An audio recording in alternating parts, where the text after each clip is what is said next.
The old manor had stood at the edge of town for as long as anyone could remember, a sprawling relic of a bygone era, its stone walls cloaked in ivy and its windows watching silently like tired eyes.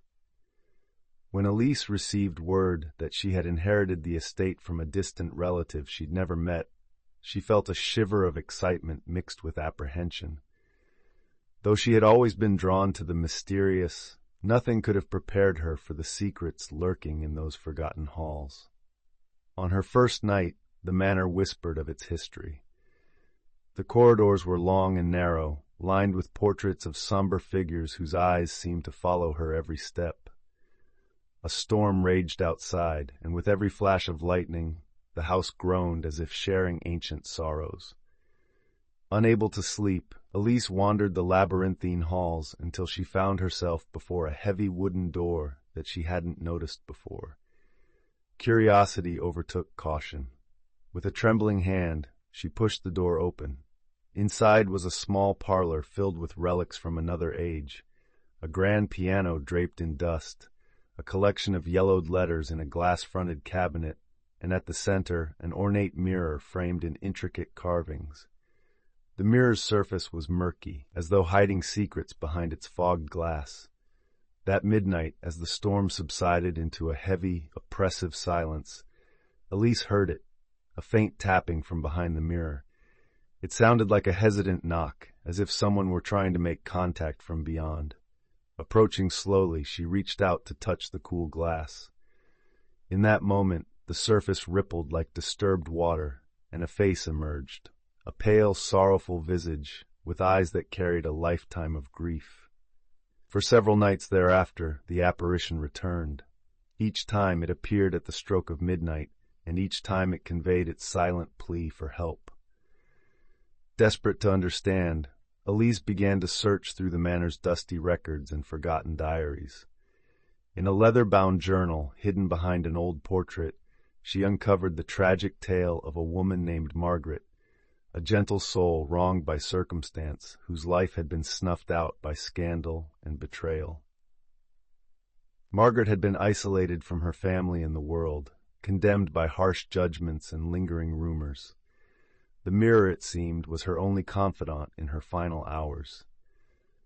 One particularly stormy night, when the wind howled and the rain battered the ancient windows, Elise resolved to speak directly to the spirit. Standing before the mirror, she whispered, "Margaret, I hear your pain. I want to help." For a long, breathless moment, nothing happened. Then the room filled with a soft, mournful melody, as if an unseen pianist were playing a lullaby of sorrow and regret. The mirror's surface glowed with an ethereal light, and Margaret's voice, fragile yet insistent, spoke in a language of heartbreak. She recounted the events that had bound her to the manor. A life marred by injustice, a family divided by secrets, and a desperate plea for someone to set the record straight. As Margaret's tale unfolded, Elise felt an overwhelming urge to right the wrongs of the past. She meticulously pieced together the scattered fragments of evidence found in diaries, letters, and old newspaper clippings, revealing the truth that had been suppressed for decades. Finally, on the eve of a new day, Elise organized a small gathering with town historians and family descendants. With trembling hands and a resolute heart, she recited Margaret's story in full, presenting the evidence that vindicated her and restored her honor. As the truth spread through the gathered crowd, something remarkable happened. The oppressive weight that had haunted the manor for so long began to lift. That very night, as Elise stood before the mirror one last time, the surface shimmered with a warm, gentle light. Margaret's spectral form smiled, her eyes finally free of sorrow. "Thank you," she whispered, her voice merging with the soft rustle of the night. With that, the ghost faded into the gentle glow of dawn, leaving behind only the quiet peace of a burden finally set free. In the days that followed, the manor transformed from a place of lingering sorrow to a home filled with hope and renewal. Though Elise would always remember the midnight visitor and the tragic tale that had bound her to the past, She also knew that in the act of uncovering truth and offering forgiveness, even the deepest wounds could begin to heal.